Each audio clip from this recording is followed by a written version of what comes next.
इस वक्त देश के मीडिया चैनलों में सबसे ज़्यादा ट्रेंड हो रहे हैं बागेश्वर धाम के पीठाधीश्वर धीरेंद्र शास्त्री को लेकर तरह तरह के दावे हो रहे हैं।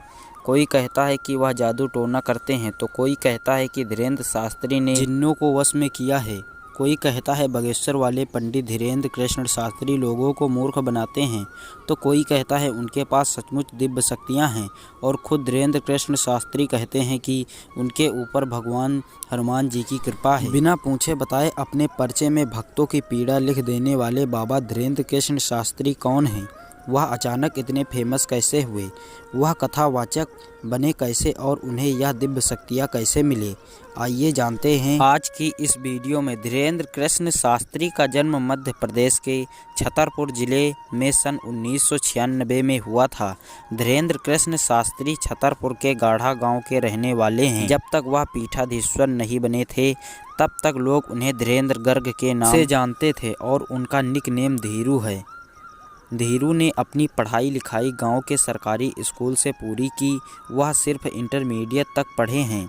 इसके बाद वह अपने पिता की तरह पूजा पाठ का काम करवाकर परिवार का पालन पोषण करने लगे। धीरू के पिता पंडित थे तो घर की माली हालत अच्छी नहीं थी। जब परिवार का बंटवारा हुआ तो गरीबी ने जीना मुश्किल कर दिया। इस दौरान धीरू की माता अपनी भैंस का दूध घर घर जाकर बेचने का काम करने लगी। धीरू से कैसे बने धीरेंद्र कृष्ण शास्त्री? कहा जाता है कि धीरू ने धर्म का ज्ञान अपने पिता से लिया। वह कम उम्र में गांव-गांव जाकर कथा सुनाना शुरू कर चुके थे। कुछ समय बाद वह इस काम में निपुण हो गए। 2009 में उन्होंने पहली बार भागवत कथा अपने पास के गांव में सुनाई थी। धीरे धीरे वह प्रख्यात होते गए, मगर हमारी, आपकी और मीडिया की नज़रों में तब आए जब उन्होंने बुलडोजर वाला विवादित बयान दिया था। धीरेंद्र कृष्ण शास्त्री बागेश्वर धाम के पीठाधीश्वर कैसे बने?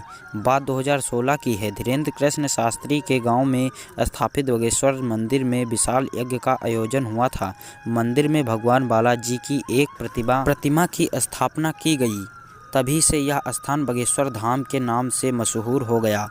श्री बालाजी महाराज के मंदिर के पीछे धीरेंद्र कृष्ण शास्त्री के दादा सेतुलाल गर्ग सन्यासी बाबा की समाधि है। इसी स्थान पर धीरेंद्र कृष्ण शास्त्री ने कई बार भागवत कथा का आयोजन किया। आसपास के इलाकों के सभी धर्म प्रेमियों को बुलाना शुरू किया। अपने धार्मिक ज्ञान और शक्तियों और कथा की शैली से लाखों लोगों को जोड़ना शुरू किया तो इनके भक्त बढ़ने लगे। यहीं से शुरू हुआ धीरेंद्र पंडित के धीरेंद्र कृष्ण शास्त्री कहने का सफर।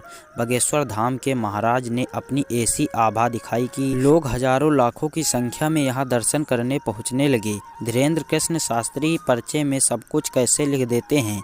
पहले धीरेंद्र कृष्ण शास्त्री सिर्फ कथावाचक थे, बाद में उन्होंने दरबार बुलाना शुरू किया। वह भूत प्रेत भगाने के साथ लोगों के कष्टों को बिना सुने बताए अपने पर्चे में लिखने लगे। यहाँ तक कि शरीर की किस नस में दिक्कत बाबा ये भी बता देते हैं। धीरेंद्र कृष्ण शास्त्री कहते हैं कि यह विद्या उन्होंने अपने दादाजी दादा सेतुलाल गर्ग सन्यासी बाबा के आशीर्वाद से मिली है।